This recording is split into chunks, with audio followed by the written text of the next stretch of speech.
The lights on Jimmy Kimmel Live burned brightly as usual, but something was different. The atmosphere was tight, uneasy. The moment Eddie Murphy stepped onto the stage, the applause was thunderous, but Jimmy's smile didn't quite reach his eyes. "Ladies and gentlemen, Eddie Murphy," Jimmy said, his voice laced with something sharp. Eddie waved, still wearing his signature grin. But as he sat down, adjusting his perfectly tailored jacket, Jimmy launched straight into the first question. "So Eddie, broken bar, do you ever get tired of living off your past glory? I mean, when was the last time you did something actually relevant?" The crowd fell into stunned silence. Eddie hesitated for just a moment before replying, measured and calm. "I think my recent work speaks for itself. I've been fortunate to connect with audiences across generations." Jimmy let out a bitter laugh. "Connect? Your last 3 movies went straight to streaming. That's not connecting, that's clinging." The crew was panicked. Camera operators exchanged looks. The producers in the booth scanned their rundown. This wasn't in the script. Eddie straightened.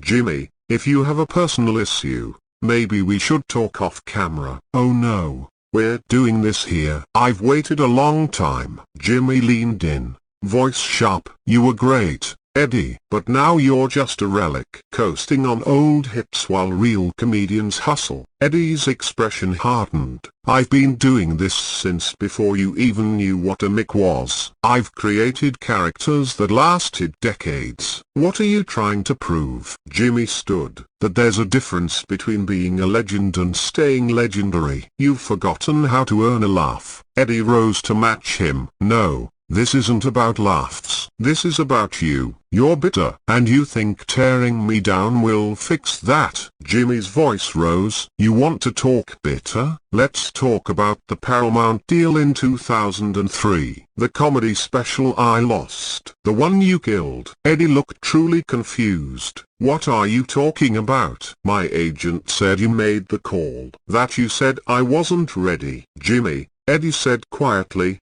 "I've never blocked anyone's project. I don't even have that kind of power." Jimmy paced. "You don't remember." "But I do. I've carried it for 20 years. Eddie shook his head. "You've built a story around pain, but it's not real." "I didn't stop you," Jimmy exploded. "Easy for you to say. You've never had to watch doors slam in your face." "You think I haven't?" Eddie shot back.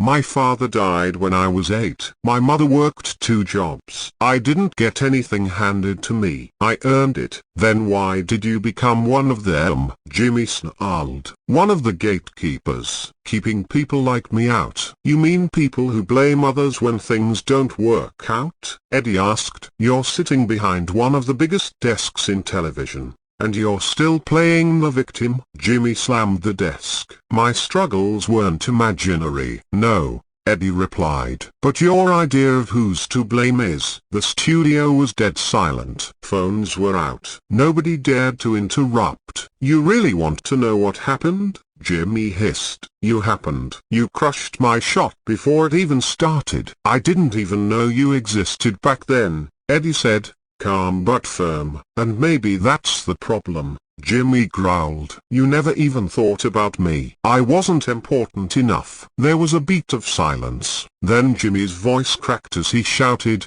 "Get out. Get off my stage." Eddie stared at him. "You're serious?" "My show. My rules." Eddie stood tall. "You invite me on, attack me, and now you're kicking me off because I didn't take it quietly?" Jimmy nodded. "That's right." Eddie looked to the camera. "To the audience here, this wasn't the plan. I came here to talk, to share. But sometimes pain makes people behave in ways we can't understand." He turned to Jimmy. "I hope you find peace, but you won't find it like this." Security moved toward the stage, looking unsure. Eddie adjusted his jacket, gave Jimmy one final look, and calmly walked off. Jimmy stood behind his desk, panting, face flushed with rage and something else. shame, regret. He turned to the camera. That's what happens when people come on my show thinking they're untouchable. That's what happens when legends think they're above accountability. But the words rang hollow. He knew it. Everyone did. The audience didn't clap. They just stayed, a phone still raised.